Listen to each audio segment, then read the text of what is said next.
Hello friends, welcome, नमस्कार, जय श्री कृष्ण। आप सबका स्वागत है। आप जानते हैं चैनल का नाम अब एस्ट्रोलॉजी गाइड 1 से चेंज कर बियॉन्ड द चार्ट कर दिया है। मैंने अपने ज्योतिष कंसल्टेशन के सफर में क्या पाया, 70% जन्म कुंडलियां स्ट्रांग होती हैं, 70% आदमी एवरेज से ज़्यादा पाता है, लेकिन उसके बावजूद भी अपने छोटे छोटे फायदों के लिए ऐसे स्टक हो जाता है कि सारी मिली हुई वेल्थ, सारा मिली हुई स्पिरिचुअल पावर को स्पॉइल कर देता है आदमी, छोटे छोटे प्रॉफिट्स के लिए, छोटे छोटे स्वार्थ के लिए, और पूरा फायदा नहीं उठा पाता। मैं किसी भी आदमी को जब मैं हॉरोस्कोप का एनालिसिस कर कंसल्टेशन देता हूँ, तो उस काउंसलिंग सेशन में, उस कंसल्टेशन सेशन के अंदर मैं ये आदमी को पूरी कोशिश करता हूं कि हर उसके प्रश्न का उत्तर देकर उसको सेटिस्फाइड किया जा सके, ताकि उसके माइंड में कोई ब्लॉकेज ना रहे।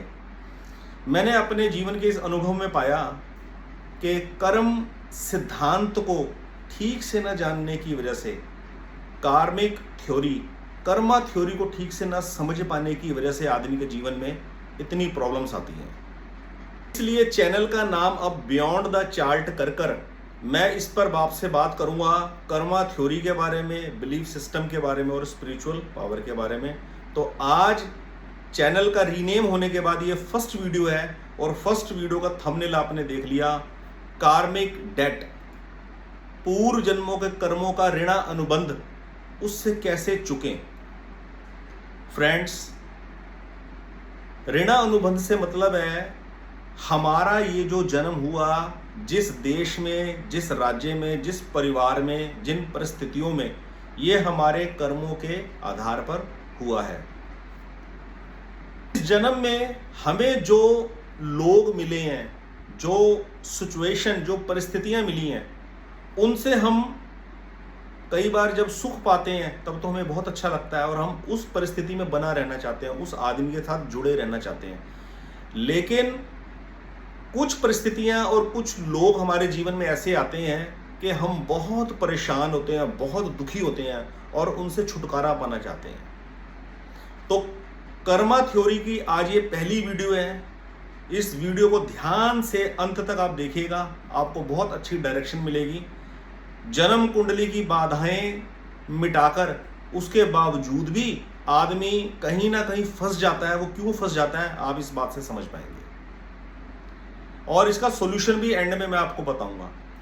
मान लीजिए एक घर के अंदर जो बेटा है उसकी पिता से बिल्कुल नहीं बनती, बिल्कुल एडवर्स बिहेवियर है एक दूसरे का।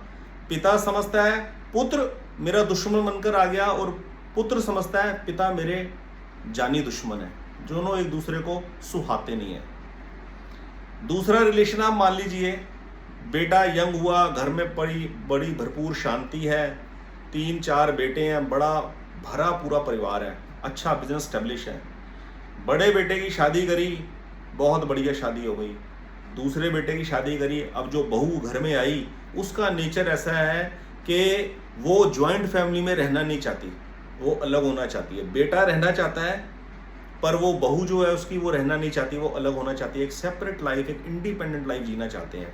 दुख पैदा हो गया जीवन के अंदर। ऐसा क्यों होता है मैं अभी आपको बताता हूँ। ये है ऋण अनुबंध, इसको बोलते हैं कर्मा थ्योरी, कर्म सिद्धांत। संसार में हमारा जो जन्म हुआ है वो ऋण अनुबंध की वजह से ही हुआ है। पूर्व जन्मों में, यानी कि पिछले जन्म में हमने किसी से कुछ लेना हमारा बाकी रह गया और किसी का कुछ देना बाकी रह गया। कुछ इच्छाएं हमारी अधूरी रह गई लाख प्रयत्न करने के बावजूद भी, और कुछ इच्छाओं का भोग हमने जरूरत से ज्यादा किया। तो उन सब को जस्टिफाई करने के लिए, उन सब का हिसाब चुकता करने के लिए विधाता ने ये एक जन्म और दिया है। तो कर्म सिद्धांत के हिसाब से, कर्म सिद्धांत को ठीक से न समझने की वजह से हमारा ये जन्म हुआ है। अब अगर हमारे को इस जन्म से सक्सेसफुली निकलना है, सेटिस्फाइड होकर निकलना है, तो हमारे को कर्म सिद्धांत को समझकर उसको बैलेंस करना पड़ेगा। अब ये पिता पुत्र का जो आपस में वैर है, एक दूसरे के साथ बिहेवियर मैच नहीं करता। अब ये जो बेटे की शादी की बहू घर में आ गई, वो जॉइंट फैमिली में रहना नहीं चाहती, वो बेटे को कहती है तू अलग हो, अलग घर बनाओ, बिजनेस में से हिस्सा लो, अलग हो जाओ। तो ऐसा क्यों होता है? ऐसा इसलिए होता है कि सामने वाले को हमने पूर्व जन्म में कहीं ना कहीं किसी ना किसी रूप में नुकसान पहुंचाया है, दुख दिया है, उसका लॉस उठाया है, उसकी आत्मा को हमने दुख दिया है। आज वो रूप बदलकर, नाम बदलकर इस जन्म में हमारे को मिल गया है। अब एक एग्जांपल आपको और देता हूं। मान लीजिए एक आदमी है, घर की जिम्मेवारी उसके सर पर पड़ी हुई है और वो एक नौकरी करता है। उस नौकरी से जो धन मिलता है, जो पैसा मिलता है, उससे घर बार चलता है, रोजी रोटी चलती है। उस आदमी के पास इतना वक्त नहीं है कि वो और ज़्यादा नौकरी के लिए ट्राई करें। प्राइवेट जॉब के अंदर स्टेबिलिटी नहीं है, आदमी जहाँ लगा वहीं काम करना चाहता है। अब जहाँ पर वो काम करता है, वो जो उसका बॉस है प्राइवेट कंपनी के अंदर, जो उसका मैनेजर है, जिसको रिपोर्ट वो करता है, रिपोर्टिंग ऑफिसर, वो उसके साथ बहुत मिसबिहेव करता है।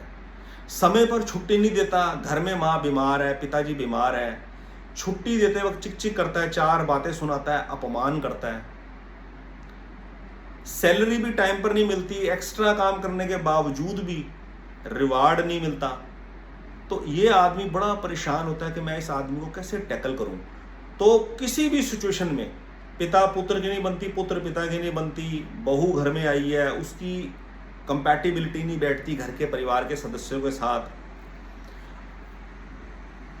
एक एम्प्लॉयर के यहाँ पर एक एम्प्लॉई काम कर रहा है, एम्प्लॉई परेशान है अपने बॉस के बिहेवियर से, काम खूब करता है लेकिन उसका सारा एप्रिसिएशन जो रिपोर्टिंग ऑफिसर है बॉस, वो मैनेजिंग डायरेक्टर को, चेयरमैन को अपनी मेहनत दिखाकर सब खुद ही हड़प जाता है, नीचे वाले को कुछ नहीं देता। तो ऐसी सिचुएशन में आदमी कैसे हैंडल करे उस सिचुएशन को, क्या करे? जन्म कुंडली दिखा ली, जन्म कुंडली से हेल्प ले ली, जो भी जन्म कुंडली के हिसाब से सॉल्यूशन हो सकता था वो कर लिया। अब आदमी के हाथ में करना और क्या है? ऐसी सिचुएशन में आदमी हमेशा ये वाली बात माने कि ये जो कर्म सिद्धांत है ये एक विधान के तहत चलता है। कर्म सिद्धांत ऐसे किसी आदमी का बनाया हुआ नहीं है। कर्म सिद्धांत इज अप्लाइड बाय अ विधान, और विधान एक विधाता का बनाया हुआ है, और उस विधान में विधाता का कोई इंटरफेरेंस नहीं है, कोई इंटरफेरेंस नहीं है। मान लीजिए जो एम्प्लॉयर, जो बॉस मेरे को तंग कर रहा है, वो मेरे को हो सकता है 6 महीने तक तंग करे और उसके बाद मेरा वो ऋणानुबंध टूट जाए, वो पूर्व जन्मों का जो उसके साथ बंधन है वो टूट जाए, मैं फ्री हो जाऊं, या तो मेरे को बेहतर जॉब मिल जाए, या वो कहीं बदली हो जाएगा, कोई अच्छा आदमी आ जाएगा। लेकिन अगर मैं उसकी पीठ पीछे से मन ही मन उसको गालियां देता हूं, उसको कोसता हूं, तो वो टाइम ड्यूरेशन उतना ज़्यादा बढ़ता जाता है। कर्म सिद्धांत, कर्मा थ्योरी ये कहती है कि इस बात को ऋणा अनुबंध समझकर, ऋणा अनुबंध समझ के नहीं, ये है ही ऋणा अनुबंध।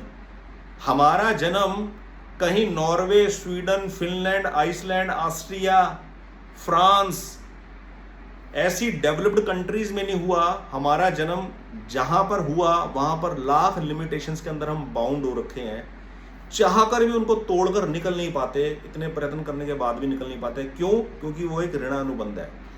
अगर हम इस बात को स्वीकार कर लें तो आप यकीन मानेंगे केवल और केवल स्वीकार करने मात्र से ही ये प्रॉब्लम रिवर्स हो जाएगी, ये रिवर्स होनी शुरू हो जाएगी, और आप विधाता, परमात्मा, ईश्वर, भगवान, उस परम शक्ति को जिस भी नाम से आप मानते हैं, स्वीकार करते हैं, एक बार अपने आप को इस प्रॉब्लम के साथ उनको आप सपुर्द करोगे, समर्पण करोगे अपनी ये प्रॉब्लम, तो आप पाएंगे डे 1 से एट दैट पर्टिकुलर टाइम से रिवर्स होनी शुरू हो जाएगी प्रॉब्लम। कहने का मतलब जिस आदमी से आपको तकलीफ पहुंच रही है, ना तो उसको मनी मन गालियां देनी है, ना ही उसको मनी मन कोसना है, केवल उसको ये मानना है मैंने जरूर कोई ऐसा कर्म किया है जिसकी वजह से भगवान मेरे को प्योरीफाई करने के लिए, मेरी परीक्षा लेने के लिए, मेरा टेस्ट लेने के लिए भगवान ने इस आदमी को डेप्यूट किया है।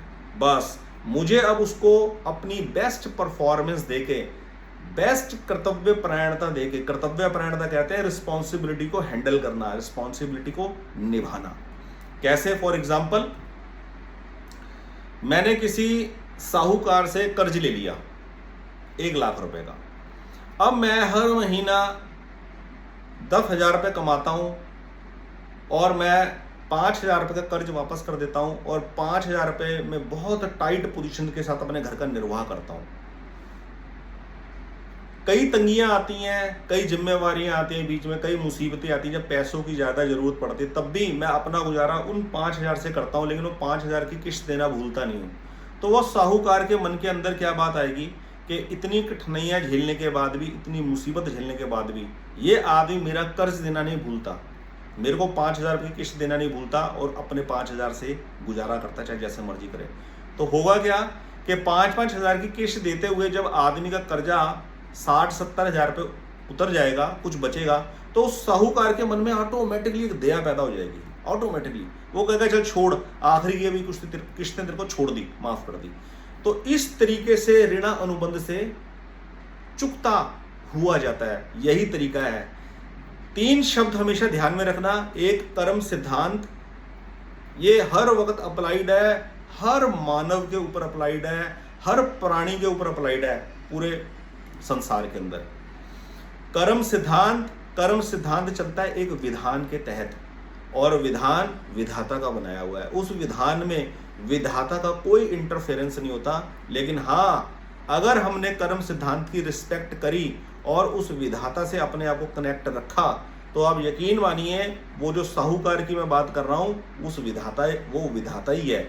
वही विधाता उस ऋण अनुबंध को बहुत कम में चुकता करवा देते हैं।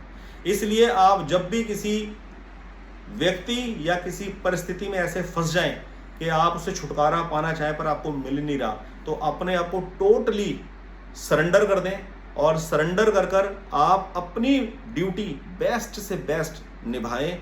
मन को पक्का करके, मन को मजबूत कर आप पाएंगे कि वो विधाता उसी वक्त आपकी प्रॉब्लम को रिवर्स कर दे रहा है। कर्म सिद्धांत, Karma theory, astrology, belief system and spiritual power से जुड़ी महत्वपूर्ण जानकारी के लिए फ्रेंड्स इस चैनल के साथ ऐसे जुड़े रहें। और मेरी आपसे रिक्वेस्ट है कि इस चैनल को ज़्यादा से ज़्यादा लोगों के साथ शेयर करें और लाइक करें, ताकि इस चैनल पे मैं अच्छे से अच्छा कंटेंट आपको दे सकूं। आपका बहुत बहुत धन्यवाद। जय श्री कृष्ण।